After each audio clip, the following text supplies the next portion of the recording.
안녕하세요. 저는 50대 여자이자 이혼의 아픔을 2번이나 겪은 돌싱입니다. 배우자는 끼리끼리 만나는 거라고들 하지만 저는 조금 억울해요. 사랑에 속은 것이기 때문에 이렇게 된 거거든요. 여하튼 배우자 복이 없는 제 이야기를 몇 자 적어보도록 하겠습니다. 제 첫 번째 남편은 바람 피우다가 걸려서 이혼했습니다. 그이가 한번 봐달라고 해서 꾹 참고 한 번은 그냥 넘어갔었는데 개벌은 남 못 준다고 이후에도 바람을 피우더라고요. 그걸 옆에서 보면 아주 미쳐버립니다. 저와 같이 배우자의 외도를 알게 된 분들은 잘 아시겠죠? 정말 더럽고 추잡스러운 놈이랑은 단 하루도 못 살겠더라고요. 그래서 소송으로 이혼을 하게 되자 속이 다 시원했습니다. 전 남편이 눈에서 보이지 않자 상처는 치유가 됐고 분노할 일이 없어 평범한 일상을 지낼 수 있었어요. 그런데 남자에게 크게 뒤통수를 맞아서 그런지 다시 남자를 만나는 게 두려웠습니다. 이혼 후 8년가량을 솔로로 지냈어요. 주변에서 괜찮은 이혼남을 소개시켜주겠다며 억지로 자리에 나간 적은 여러 번 있었는데 다 그놈이 그놈으로 보이더라고요. 그래서 몇 번 만나다가 모두 짧은 인연으로 끝이 났답니다. 그렇게 마음에 들지도 않은 남자들만 만나다가 어느 날 회사 사람들과 회식하던 중 옆 테이블 일행인 남자가 저에게 접근하더군요. 사람들이 모두 빤히 보고 있는데 자신감 넘치는 말투로 저에게 첫눈에 반했다고 말하는 겁니다. 제 나이 50이 되도록 이런 식으로 고백을 받아보기는 처음이어서 신기하게 남자를 올려다봤습니다. 그는 제 얼굴을 다시 보더니 똑같은 말을 다시 하더군요. 너무 미인이십니다. 아름다우세요. 제가 그쪽과 꼭 식사를 한번 하고 싶습니다. 연락처 좀 알려주세요. 저 아무한테나 이런 사람 아니고요. 생애 처음으로 처음 본 여자한테 고백하는 겁니다. 네. 고맙긴 한데 제가 남자 만날 생각이 없어서요. 죄송합니다. 그 생각이 생기도록 해드리겠습니다. 딱 한 번만 기회를 주세요. 부탁드립니다. 이거 참 별일이네. 그럼 딱 한 번만 식사하도록 할게요. 연락처 알려드릴 테니까 다음에 봬요. 네, 고맙습니다. 나중에 꼭 데이트해 주세요. 순식간에 일어난 일이라 연락처를 넘겨주고도 제가 무슨 짓을 한지 모르겠더라고요. 마치 뭔가에 홀린 듯이 본능적으로 행동한 것 같았죠. 제 직장 동료들은 그 남자와 잘해보라는 조언을 해줬습니다. 인물도 좋고 명함을 보니 사업체를 운영하는 오너 같으니 만나지 말아야 할 이유가 없다면서 열렬히 응원해 주더라고요. 그래서 며칠 뒤 그에게 연락이 와서 고급 식당에 가서 함께 식사하게 됐습니다. 멋들어진 조명 아래서 봤더니 그 남자의 얼굴이 더욱더 멋있게 보였고 친절하고 매너 있는 손짓과 행동이 빛을 발했습니다. 어느새 저도 모르게 마음이 넘어가 버려서 이 남자와 연애를 해야겠다는 확신이 들었답니다. 식사를 마치고 디저트 겸 커피를 마시러 카페로 갔다가 극장까지 가서 영화 한 편을 보게 됐어요. 그와 같이 있는 시간 내내 기분이 좋아서 날아갈 것만 같더라고요. 제가 다시 사랑에 빠질 거라고는 상상도 못했는데 이렇게 운명적으로 찾아온 사랑에 홀려버린 저는 정신을 차리지 못할 지경으로 빠져버렸습니다. 그날 밤 남자가 저를 집 앞까지 데려다주고 사귀자는 말을 했는데 저는 괜히 튕겼다가는 영영 못 볼 것 같아서 바로 좋다고 대답했어요. 그래서 저희 두 사람은 20대 청춘 못지않은 50대의 연인이 됐습니다. 그와 데이트를 매일 하다가 문득 그 남자가 일하는 사무실에 구경을 가고 싶었습니다. 제가 열정적으로 일하는 남자의 모습에 매력을 느낀다고 하니 그이가 늦은 밤에 저를 데리고 자기 회사 사무실에 데려갔어요. 자연스럽게 사무실 문을 열었는데 엄청나게 넓은 공간이 눈에 들어왔죠. 많은 직원들의 정돈된 책상이 보였고 대표실까지 보였죠. 그이는 대표실의 문을 열며 자기 명패와 선반 위에 올려진 많은 상장들을 일일이 소개하며 자기가 어떤 일을 하는지 설명해 줬습니다. 사업 이야기를 들었는데 이해는 잘 되지 않았지만 그이가 능력 있는 남자인 건 알겠더라고요. 잘 알아듣지 못할 사업 용어를 쓰며 현재 어떻게 진행되고 있고 미래에는 어떻게 더 발전시킬지 알려줬다 합니다. 천수 씨, 진짜 멋있어요. 일하는 모습을 직접 본 건 아니지만 이렇게 발표하듯이 말하는 게 진짜 한 회사의 수장 같고 카리스마 있어요. 그래요? 제가 다른 건 몰라도 일복이 많아서 일 하나는 잘합니다. 그걸 매력으로 봐주시니 감사할 따름이네요. 저 여기 자주 놀러 와도 되나요? 천수 씨 일하는 모습 직접 보고 싶어요.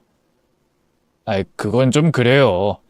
제가 일할 때는 까칠하고 냉정해서 영미 씨한테 보이고 싶지 않아요.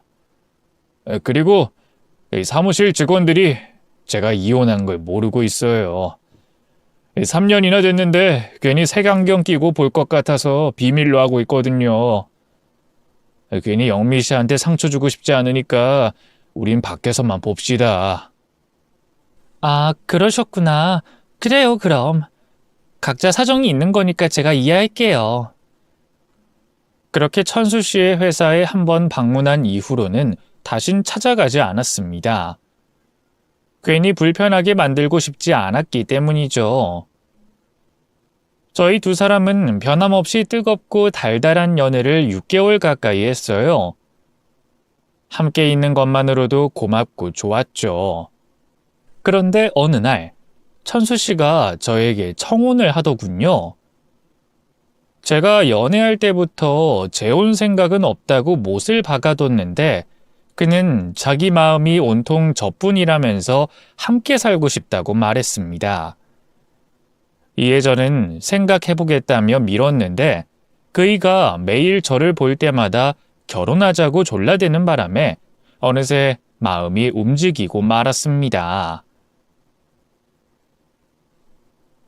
천수 씨, 나랑 결혼이 그렇게 하고 싶어? 그런데 결혼하게 되면 우리가 지금처럼 똑같이 행복하고 사랑할 수 있을까? 그야 당연하지. 난 영미 너랑 결혼하는 게 내 인생의 가장 큰 목표가 됐다고. 너 없으면 살고 싶은 생각이 없어질 거야. 그래서 널 절대로 놓치고 싶지 않다고. 영미야, 나랑 결혼해주라. 내가 당신을 믿어도 되는 거지? 그럼. 내가 영미 너를 얼마나 사랑하는지 모르는 거야? 내 사랑을 아직도 의심하니? 아니, 그런 건 아니지만 남자들은 대개 결혼하면 변하잖아. 내 전 남편도 그랬고 다른 여자들의 말을 들어봐도 그렇고 말이야. 난 다른 놈들과 틀려. 제발 날 믿고 같이 살아보자. 매일 아침 눈을 뜨면 당신 얼굴을 먼저 보고 싶다고. 알겠어. 당신이 그렇게 간절하게 바라니까 내가 거절을 못하겠네. 우리 결혼해보자. 그이가 그렇게 진심으로 고백하고 설득하니 저는 알겠다고 대답하고 말았습니다. 그래서 전 결혼식을 하는 줄 알고 기대하고 있었어요. 50대의 웨딩드레스를 다시 입게 될 걸 생각하니 가슴이 설레더라고요. 그런데 천수 씨가 말하길 결혼식을 생략하고 한 집에서 살자고 하더군요. 영미야, 미안한데 우리 결혼식은 생략하자. 둘 다 나이도 있고, 재혼하는 거라 사람들 입에 안주거리로 널 올리고 싶지 않아. 대신 웨딩 촬영만 하자. 뭐? 결혼식을 생략하자고? 아쉽다. 난 웨딩드레스 입을 생각에 기대가 엄청 컸는데 말이야. 대신 신혼여행은 내가 아주 좋은 곳으로 정할게. 영미, 너 유럽 가보고 싶다 했지? 우리 스위스나 영국에 가보는 게 어떨까? 그래, 아무데나 가자. 사실 난 해외여행을 즐기는 사람이 아니라서 어딜 가도 똑같은 것 같거든. 집 나가면 개고생이라는 말을 제대로 공감하는 사람이라고. 그랬어? 이거 참 미안해지네. 자기야, 그럼 결혼식은 내년쯤에 올리자. 약속할게. 내년에? 좋아. 결혼 1주년에 결혼식 올리는 것도 뜻깊을 것 같다. 알겠어. 그래서 결혼식을 1년 뒤로 미루고 결혼 준비를 시작하려고 했어요. 그런데 그이가 이번에는 자기 돈이 회사에 묶여 있다고 말하더군요. 영미야, 내 돈이 모두 회사에 묶여 있어. 아무래도 당장 회사 돈을 뺏었으면 문제가 되니까 일단 자기 집에서 살림부터 차리면 안 될까? 뭐? 그럼 그게 무슨 결혼이야? 그냥 돈 거지. 그렇게 되나? 그런데 어쩔 수가 없겠어, 영미야. 대신 내가 생활비 두둑하게 주고 연애할 때보다 훨씬 더 잘해줄게. 날 믿고 결혼해줘. 당신이 괜히 오해할까봐 말하는 건데 난 당신한테 사기치는 놈 아니야. 죽을 때까지 당신 돈은 절대 건드리지 않을 거니까 괜히 오해하지 마. 알았지? 그래서 전 잠시 고민을 해봤지만 이미 결혼할 마음을 먹은 터라 그이의 사정을 이해해 주기로 했어요. 알겠어. 당신 사정이 그렇다고 하니 다른 수가 있는 게 아니니까. 일단 내 집에서 같이 살다가 사정이 달라지면 그땐 좋은 아파트로 이사도 가고 결혼식도 올리면 되겠다. 하나씩 하나씩 채워가는 재미가 있겠는걸? 역시 영미, 너는 미모만큼이나 마음도 넓어. 고마워, 영미야. 남편이 된 천수 씨가 제 집에 들어와 살기 시작했는데 짐을 거의 가지고 오지 않았어요. 모두 새로 마련하겠다며 옷이며 신발이며 새 것을 사서 채우더군요. 그렇게 결혼 생활 같지 않은 동거를 시작하게 됐는데 남편은 약속대로 생활비를 많이 줬고 꽃다발과 귀금속 선물을 자주 해줬답니다. 이에 저는 남편에게 진짜 사정이 있어서 신혼집도 당장 마련하지 못하는구나 싶은 생각을 하게 됐고 1년 뒤에는 지금과 다른 집에서 멋들어지게 살게 될 꿈을 꿨습니다. 그이와 3개월 정도 함께 사는 동안 매일매일 행복했어요. 50대에 뜨겁고 격한 밤을 보낼 때면 꼭 새로 태어난 것 같았고 청춘을 되찾은 것 같았답니다. 또 아침 저녁을 함께 식사하고 같이 잠들고 같이 일어나는 게 참 좋았어요. 다만 남편이 금요일부터 일요일에는 지방 출장을 가게 돼서 평일 부부로만 지냈습니다. 그러던 어느 날 남편이 출장을 갔다가 집에 오는 날 마중을 나갔습니다. 주차장에 들어선 그이의 차를 보고 반가운 마음이 들어 몰래 조수석 쪽으로 향했답니다. 그리고 시동을 끄기 전에 조수석 문을 열고 의자에 올라탔답니다. 그런데 놀란 사람은 남편이 아니라 바로 저였습니다. 제가 올라탄 조수석에 다른 여자가 앉아 있었어요. 제가 그 여자 무릎 위에 앉아버린 거죠. 너무 놀란 저는 소리를 지르며 차에서 내렸습니다. 이 여자 뭐야? 여보, 이 여자 누구냐고? 그러자 조수석에 앉아있던 여자가 내리면서 저에게 인사하더군요. 안녕하세요. 저는 대표님 회사 직원이에요. 저 때문에 많이 놀라셨죠? 네? 네. 그런데 왜 제 남편 차를 타고 오셨죠? 죄송해요. 제가 바로 요 앞동에 살고 있거든요. 대표님과 함께 출장 다녀오는 길이기도 하죠. 그제야 여자의 정체를 알고 긴장을 풀었습니다. 여자와 같이 한 차로 출장을 다녀온 게 기분 나쁘긴 했지만 아무렇지 않은 척하며 인사를 하고 헤어졌습니다. 그리고 남편에게 화를 냈어요. 당신, 출장을 저 직원이랑 단둘이 다녀온 거야? 아니, 다른 직원들은 차가 있는데 저 여직원만 차가 없어서 내가 태우고 온 거야. 저 직원이 당신 아파트 앞동에 산다고 해서 태워준 것뿐이라고. 여보, 그런데 당신 회사에 내 얘기 안 했다며. 저 여자는 내가 당신 마누라인 걸 어떻게 아는 거지? 이 사람아, 방금 당신이 호들갑 떨면서 날 불렀잖아. 여보라고 부른 거 기억 안 나? 그래서 대충 눈치챘나 보지. 아, 그렇구나. 내가 정신이 없어서 무슨 말한지 기억이 안 나네. 하여튼 앞으론 조수석에 여자 앉히지 마. 나만 탈 수 있는 자리라고. 알겠어. 뭐 대단한 부탁도 아닌데 당연히 들어줘야지. 여보, 3일 만에 보네? 그 사이 당신 더 예뻐진 거 알아? 우리 들어가서 오붓하고 뜨뜻한 밤 보내볼까? 당신 머릿속엔 그것밖에 없지? 어떻게 된 게 내 얼굴만 보면 그 소리니? 그야 당신이 겁나게 매력적이어서 그렇지. 이쁜 마누라야.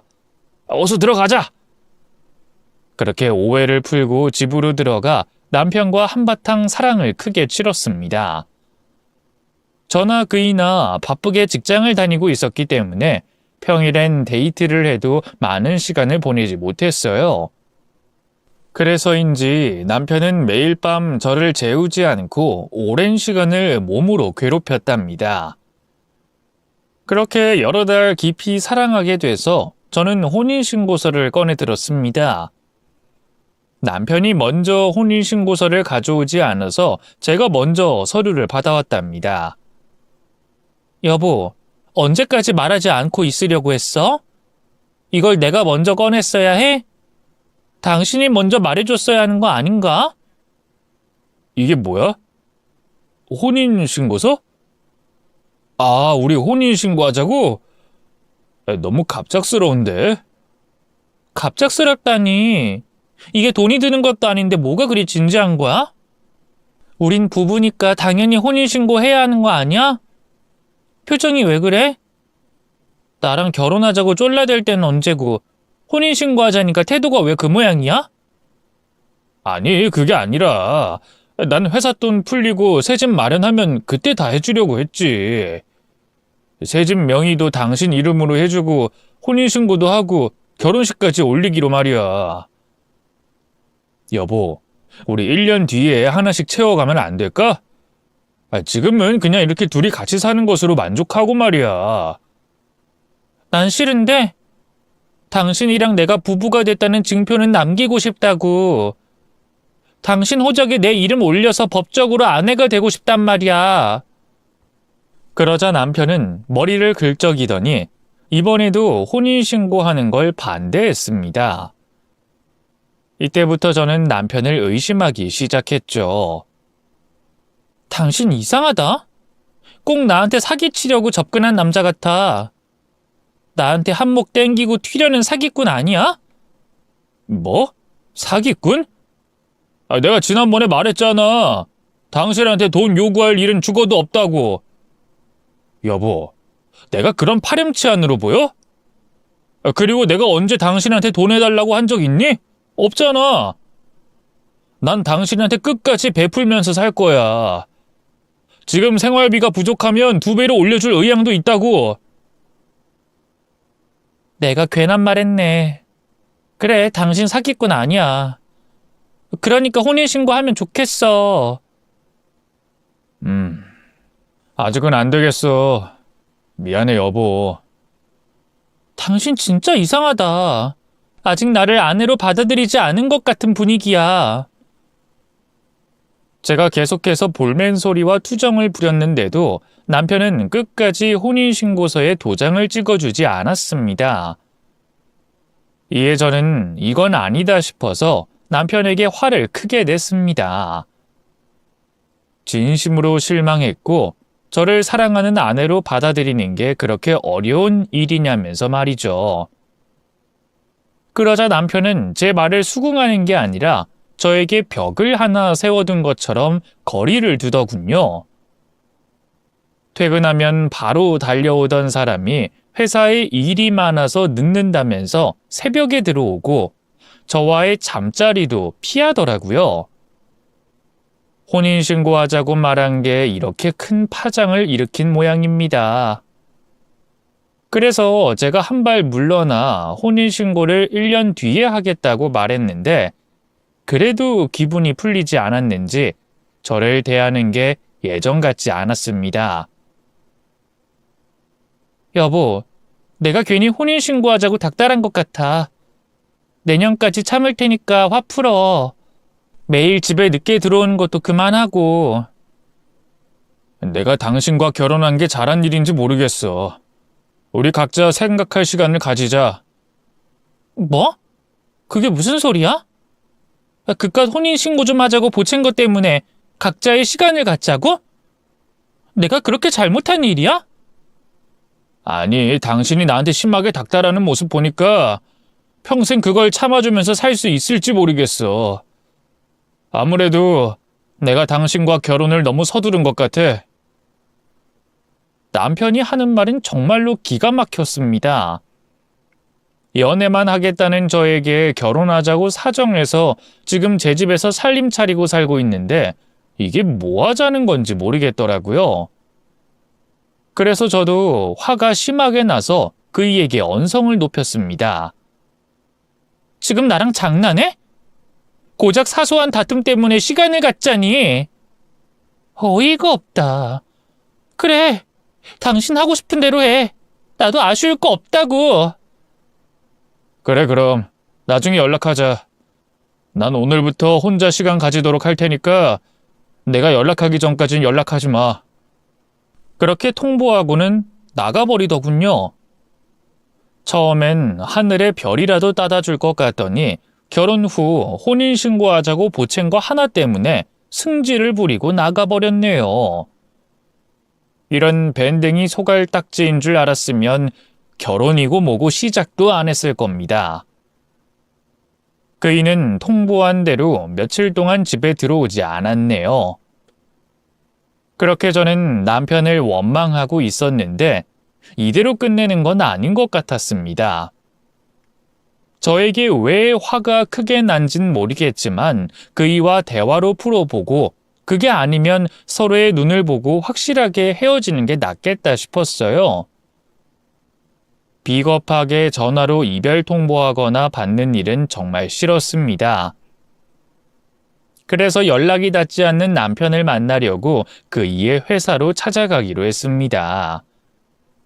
제 손으로 도시락을 쌀 기분은 아니어서 업체에 돈 주고 맡겨 예쁘고 먹음직스러운 도시락을 받아 남편의 회사로 떠나려고 집을 나섰습니다. 그런데 아파트 입구에서 지난번 남편의 차 조수석에 타고 있던 여자를 우연히 만났어요. 제가 먼저 인사를 하자 그녀도 마지못해 인사하더군요. 아, 그때 제 무릎 위에 앉으셨던 사모님이시죠? 그런데 어디 가세요? 네, 그땐 실례가 많았어요. 지금은 남편 회사에 찾아가려고요. 저희가 좀 다퉈서 화해할 필요가 있거든요. 그런데 그쪽은 왜 회사 안 가고 여기 계세요? 저는 그 회사 그만뒀어요. 그리고 사모님, 회사는 찾아가지 않는 게 좋을 텐데. 네? 왜요? 제가 제 남편 회사 가는 게 이상한 일인가요?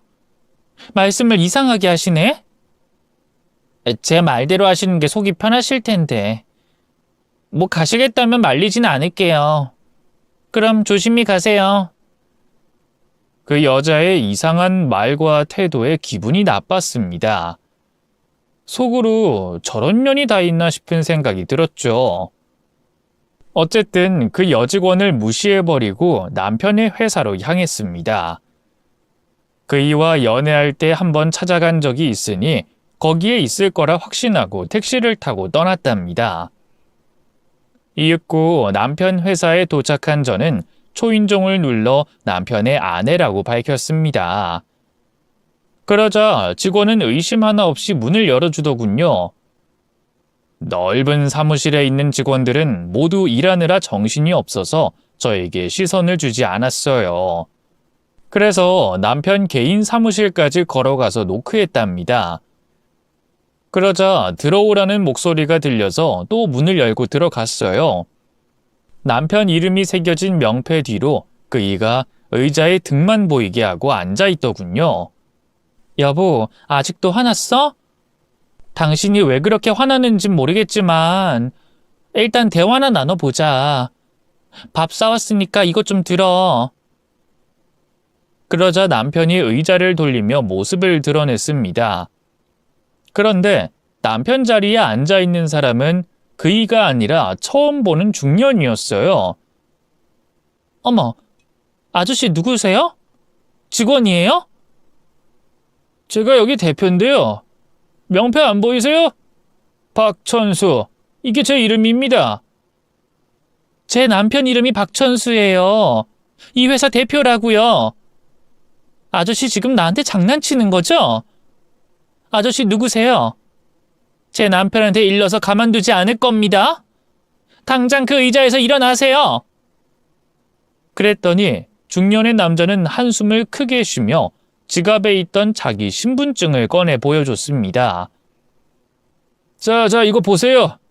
제가 박천수 맞죠? 어떻게, 명함도 보여드릴까? 네? 아저씨가 진짜 이 회사 대표 박천수예요? 그럼 제 남편 박천수는 누구죠? 그이 정체는 뭐냐고요? 아니, 아줌마 남편 정체를 내가 어떻게 알아요? 이게 어떻게 된 일이지? 아이, 어지러. 이게 무슨 상황인 거야? 에휴, 아줌마, 혹시 남편이 올백머리하고 다니지 않아요? 키가 훤칠하고 기생오래비처럼 생기지 않았어요?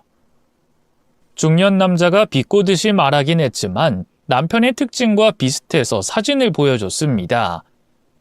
그러자 그가 짜증내며 말하더라고요. 하씨, 이 새끼가 또 나를 사칭하고 있네. 이봐요, 이 남자 순 사기꾼이에요. 나랑 이름 같은 걸 이용해서 자기 이 회사 대표라고 하면서 여자 엄청나게 꼬셨다니까요. 그걸 제가 어떻게 아냐고요? 그 여자들이 이 사진 속 박천수 찾겠다고 여길 왔었으니까. 도대체 몇 명째야? 이젠 좀 잠잠하다 싶더니 또 사칭하고 다니네. 네? 제 남편이 사칭범에다 여길 찾아온 남편의 여자가 한둘이 아니라고요? 그거 정말이에요? 그렇다니까요. 내가 하도 열받아서 경찰에 신고했더니 저한테 금전 피해를 준 게 아니기 때문에 처벌하는 게 어렵다고 이놈이 그냥 풀려 나왔다니까요. 내가 피해본 건 크게 없지만 이 또라이가 왜 제 회사 대표라고 사칭하는지 모르겠어요. 아니지. 그냥 허세 떨어서 여자 꼬시려고 구라친 거겠죠. 여하튼 아줌마도 정신 차리세요. 이런 덜 떨어진 놈이랑 계속 붙어먹다간 아줌마 인생도 망치고 말 겁니다. 아시겠어요? 저는 큰 충격을 받고 집으로 돌아왔습니다.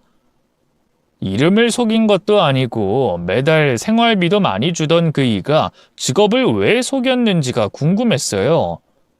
사업가가 아니어도 그를 사랑했을 텐데 왜 그랬는지 이해가 전혀 되지 않더라고요. 그래서 전 남편의 모든 걸 깊이 파고 들어가서 진짜 정체를 밝혀보기로 결심했습니다. 끝낼 때 끝내더라도 이 찝찝한 기분으로 끝내기엔 제가 허락할 수 없었답니다. 그러다 집 앞에서 만났던 여직원이 떠올랐어요.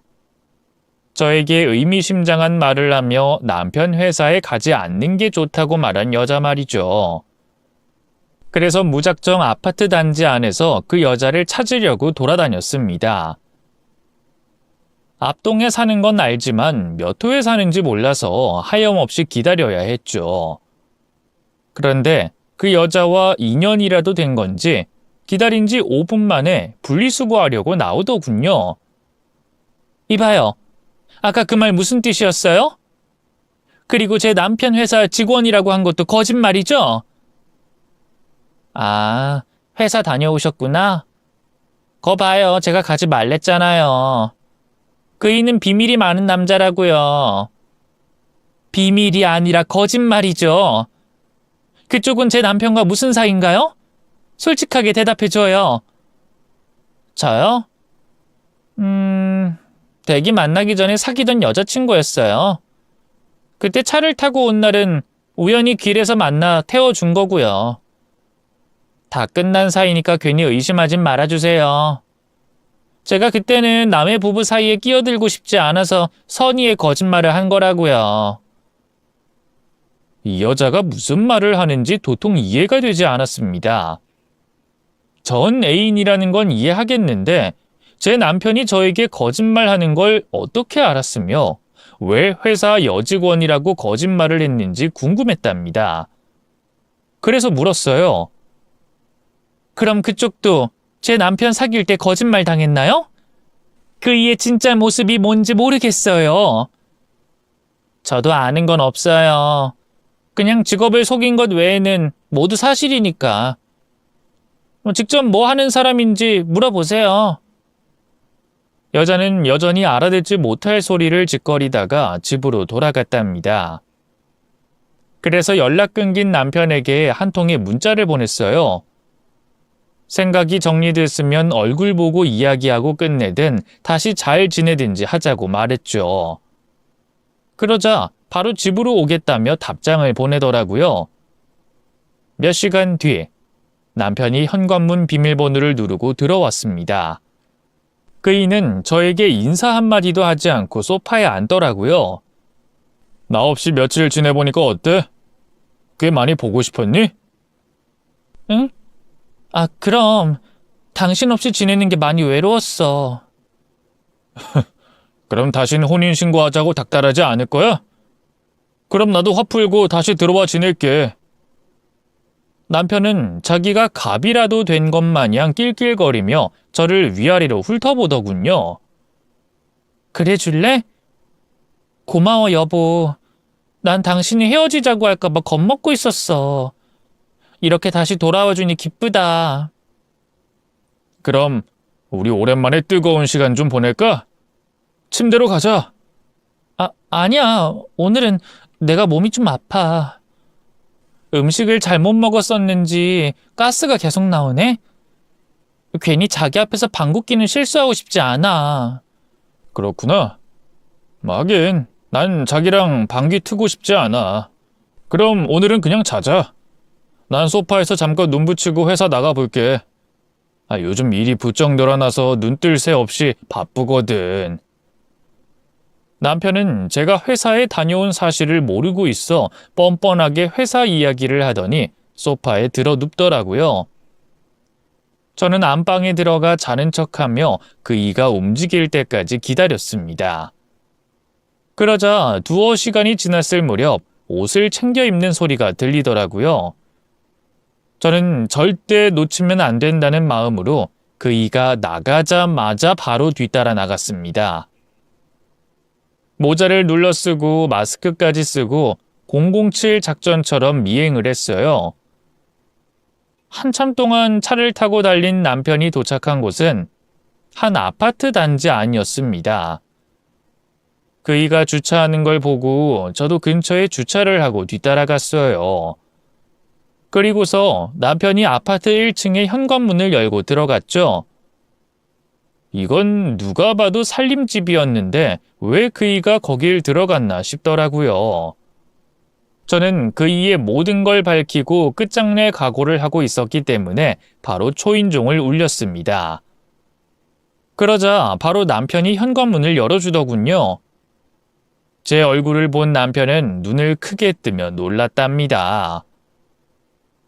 아니, 당신이 여길 어떻게 알고 온 거야? 여보, 나가서 이야기하자. 나가긴 어딜 나가. 비켜봐. 들어가서 확인할 게 있으니까.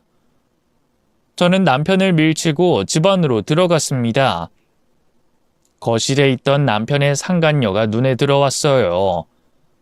저는 기가 막히고 어이가 없어 남편의 따귀를 먼저 한 대 날렸습니다. 나쁜 자식, 날 두고 감히 바람을 피워? 두 집 살림하고 있던 거니? 아이씨, 왜 때리고 난리야? 당신 지금 흥분했어. 일단 나가. 나가서 이야기하자고. 아니, 여기서 돼지게 맞고 끝낼 거야. 당신이랑 바람난 년 둘 다 내 손에 얻어 터질 줄 알라고. 저는 남편의 따귀를 연타로 날리고 상간녀에게 다가갔어요. 이 더러운 년아, 남의 남편이랑 이렇게 놀아나니까 좋니? 너 오늘 돼졌어. 아니, 누구더러 상간녀라는 거야, 인연이. 야, 저기 가족 사진 안 보여? 나랑 천수 씨는 결혼한 지 10년이 넘었다고. 상간녀는 내가 아니라 바로 네 년이야. 뭐라고? 그럼 처음부터 유부남인 놈이 날 꼬신 거였어? 그럼 당신 남편이 평일 내내 나랑 같이 살았는데 아무것도 모르고 있던 거야? 저는 가족 사진을 올려다 봤는데 눈앞에 있는 여자가 아내가 맞았고 두 아들, 딸도 있었습니다. 다행히 자식들이 어린이집에 가 있는 시간이어서 애들 앞에서 쌈박질을 하지 않아도 됐네요. 여하튼 저는 이해할 수 없는 게 한둘이 아니어서 남편과 본처에게 계속해서 물었습니다. 이봐, 당신들 뭐야? 나랑 이 남자가 바람 피우고 있는 걸 알고 있던 거지? 그래서 내가 들어왔을 때도 하나도 놀라지 않은 거잖아. 제 질문에 여자가 낄낄거리며 웃더군요. 야, 이년아, 내 남편이 바람 피우는 건 아주 오래전부터였어.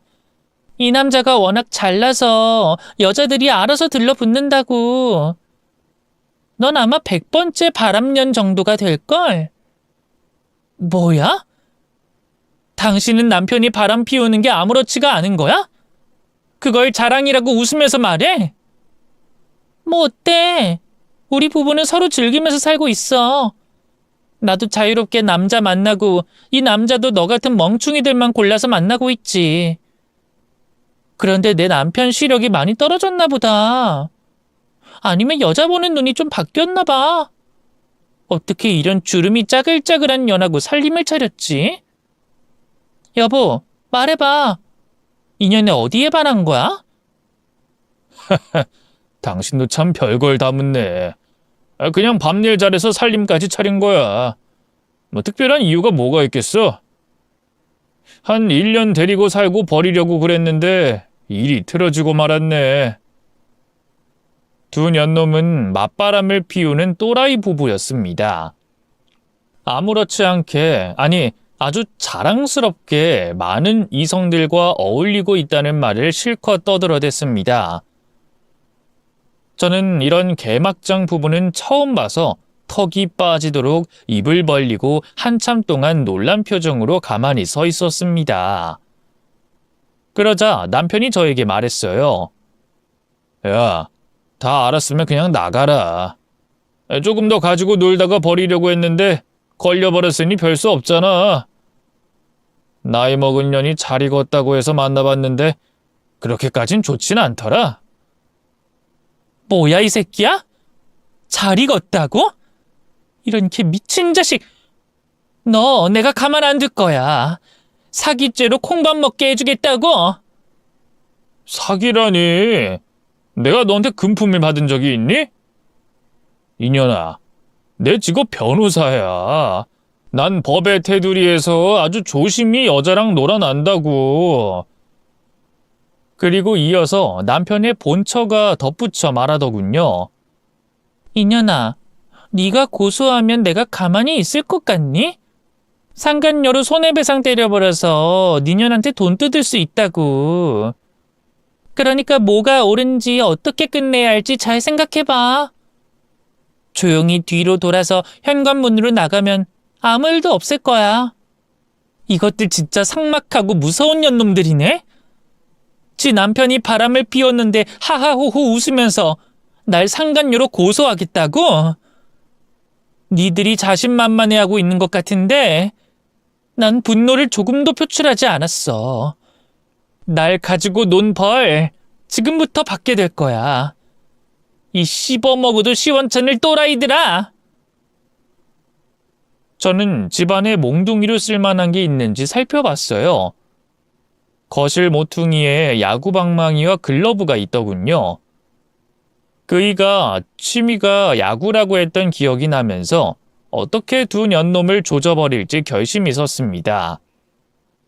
저는 야구방망이를 들고 두 년놈을 향해 분노의 힘을 담아 휘둘렀습니다. 이윽고 두 년놈의 입에서 비명소리가 터져나왔고 저를 피하느라 집안을 뛰어다녔습니다. 하지만 도망가봤자 집구석이기 때문에 끝까지 방망이를 휘둘러 제대로 몽둥이 찜질을 해줬어요. 남편은 팔다리와 몸뚱이를 흠씬 얻어맞자 거실 바닥에서 대굴대굴 구르며 앓는 소리를 냈고 본처는 그 사이에 안방으로 피신했는데 제가 야구방망이로 문손잡이를 내리치면서 스르륵 하고 문이 열렸답니다. 그래서 본처를 향해 휘두른 야구방망이가 제대로 적중해 면상과 몸뚱아리를 맞췄고 곡소리가 나면서 살려달라고 애원하기 시작했어요. 이봐요 아줌마. 제 남편이랑 둘이 재미 봤으면 됐잖아요. 아니 제 남편이 마음에 들면 계속 연애하세요. 난 상관하지 않을게요. 이 또라이 년 말하는 것 봐라. 내가 지금 네 남편이랑 헤어져서 화가 난 줄 아니?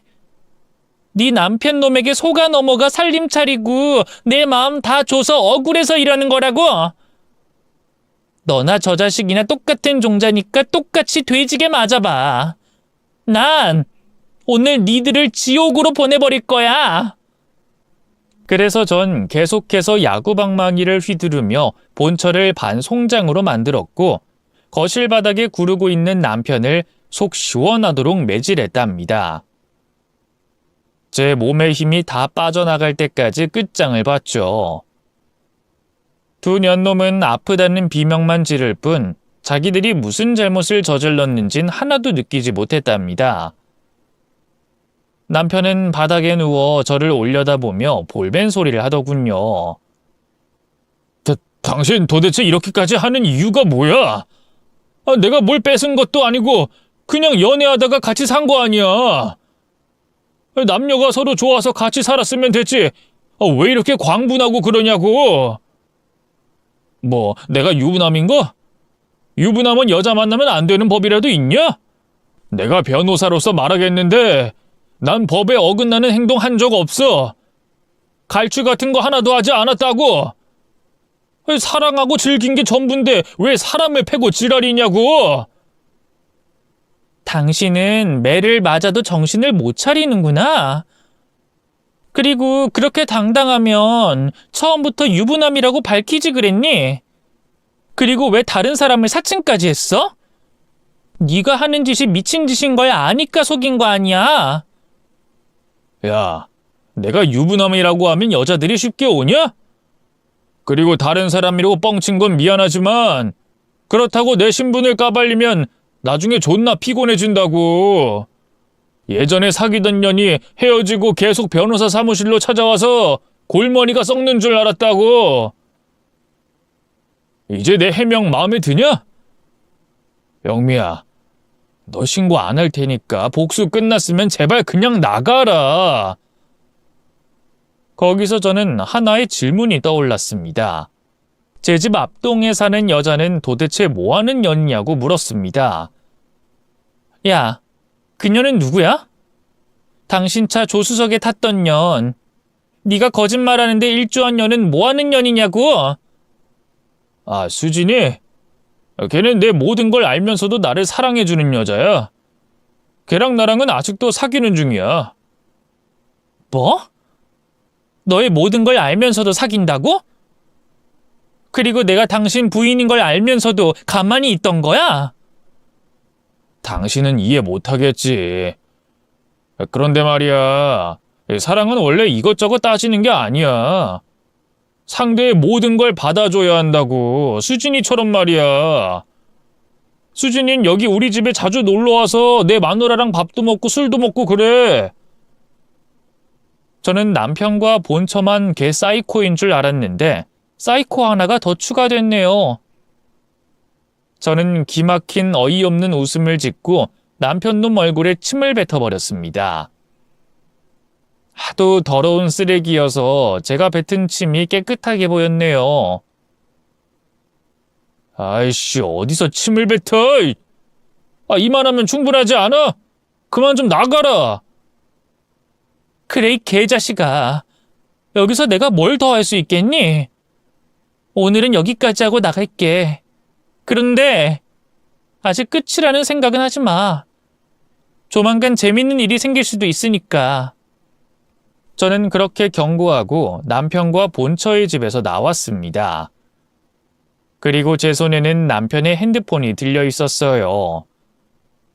그 안에 뭐가 있는지, 남편을 처벌할 수 있는 무언가가 있을지 찾아보려고 들고 나왔답니다. 제 소개를 할 때 직업을 말씀드리지 않았는데 제가 하는 일은 포렌식 수사관입니다.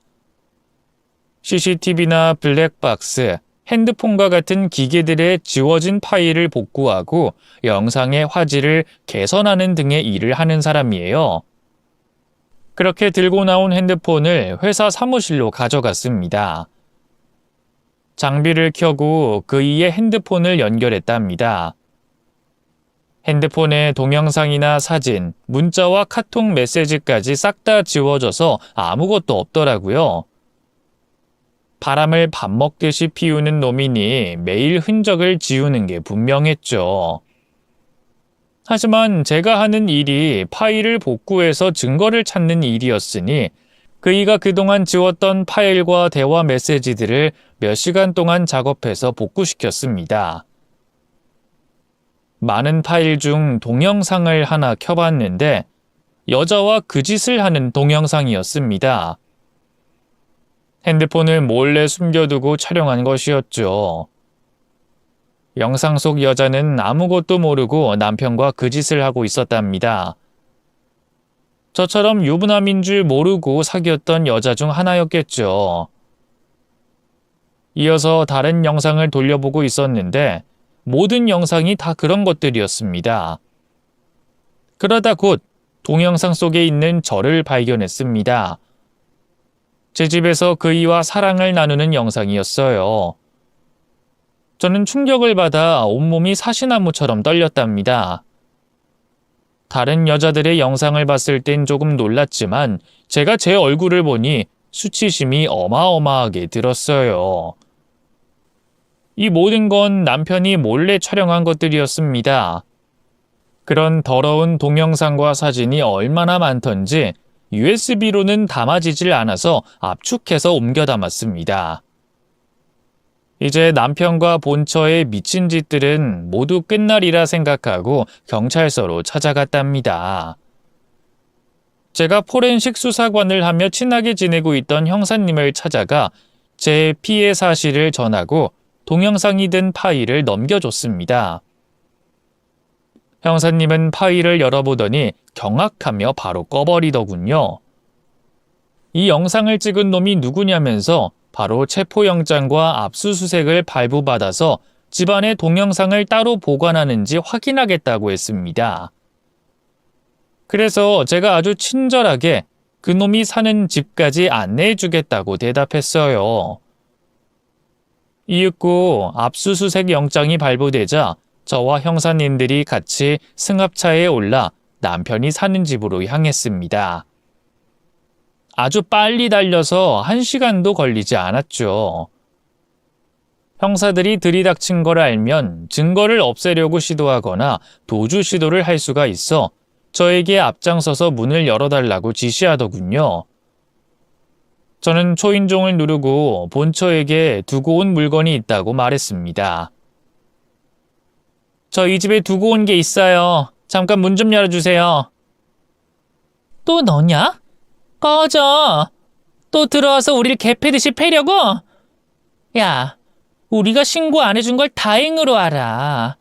내 남편이 변호사라 일이 소문나서 좋을 게 하나 없어서 참는 거니까. 그러니까 그냥 좀 꺼져라. 내가 선물 받은 머리핀이 빠져서 그래요. 그것만 찾아서 나갈 테니까 문 좀 빨리 열어봐요. 더럽게 짜증나네. 알았어. 그럼 허튼 수작 부리지 말고 머리핀만 찾아서 나가라. 본처는 의심 하나 없이 바로 문을 열어주더군요. 그러자 형사들이 집안을 우르르 들어갔습니다. 남편과 본처에게 압수수색 영장을 보여주고 몸을 움직이지 못하게 붙잡았습니다. 뭐야? 압수수색이라니? 우리가 뭘 잘못했길래 이래? 야, 상간녀. 네가 무슨 짓을 꾸민 거야? 우리한테 뭘 덤태기 씌운 거냐고? 내가 경고했지? 니들 가만두지 않을 거라고. 내가 네 남편 핸드폰 슬쩍 들고 나왔어. 너 내 직업이 뭔지 모르지? 하긴 남편 놈한테도 그냥 회사원이라고 했으니 알 리가 있겠어? 난 포렌식 수사관이야. 니들이 핸드폰으로 무슨 짓 했는지 다 알아냈다고, 이 변태 새끼들아. 뭐야? 그럼 동영상 같은 거 다 복구해서 우릴 잡으러 온 거야? 그런데 남편만 잡아가면 되지 나는 왜 잡는 거야?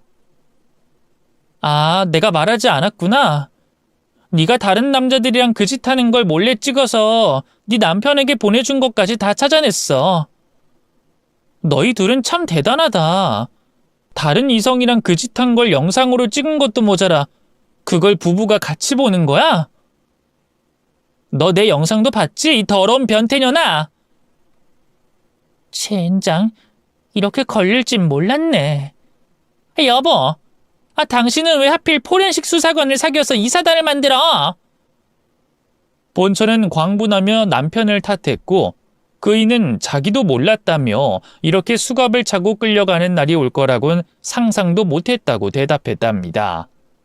여하튼 형사들이 컴퓨터 본체와 노트북 2대를 압수해서 경찰서로 끌고 갔습니다. 두 년놈의 컴퓨터에는 그동안 바람피웠던 상대와의 그진 영상이 수두룩했답니다. 서로 바람피운 영상을 같이 보는 게 취미였다고 고백하는데 그걸 옆에서 직접 들으니 소름이 끼치더라고요. 이렇게 더러운 부부는 착취 및 불법 촬영으로 구속수사를 받게 됐습니다. 형사들은 제가 포렌식한 영상에 등장하는 피해자들에게 일일이 연락해서 피해 사실을 알렸고 모두 경찰서로 와서 강한 처벌 의사를 밝혔습니다.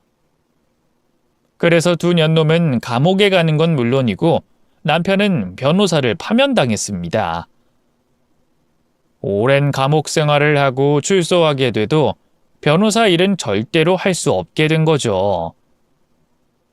저를 가지고 놀았던 남편과 본처를 그렇게 생지옥으로 처박아 버리며 복수는 끝이 났답니다. 형사들이 말하길 제가 두 년놈의 범죄를 찾지 못했더라면 나중에 동영상이 유출돼서 큰일 날 뻔했다고 하더군요. 알고 보니 남편과 본처는 자기들이 찍은 영상을 온라인에서 비싼 가격으로 팔려고 계획을 세워뒀답니다. 제가 아무것도 모르고 남편과 헤어졌으면 제 얼굴이 나오는 영상이 인터넷에서 팔리다 못해 너도 나도 보는 영상이 될 뻔한 거였죠. 또 남편의 또 다른 상간녀 수진이라는 여는 감옥에 간 남편을 옥바라지 한다고 합니다. 정말 이해 불가한 또라이년 아닌가요? 저는 이토록 소름 끼치고 무서운 년놈들 때문에 한동안 공황장애를 앓게 됐답니다. 병원에 다니며 약을 먹으며 치료를 받고 지내는 요즘인데요. 이제 마음이 좀 가라앉아서 이렇게 사연의 글을 쓰게 됐답니다. 여러분, 세상에 다양한 사이코들이 많다는 건 다들 아시죠? 저도 사람 조심한다고 하는데 이런 일을 당했으니 갑자기 다가온 인연이 있으면 의심하고 조심히 만나시길 바랍니다. 제 치부를 드러낸 이야기니 저를 너무 나무라지 마시고 격려의 목소리를 높여주시길 바랍니다. 그럼 저는 여기서 인사드리고 물러갈게요. 끝까지 들어주셔서 감사합니다. 안녕히 계세요.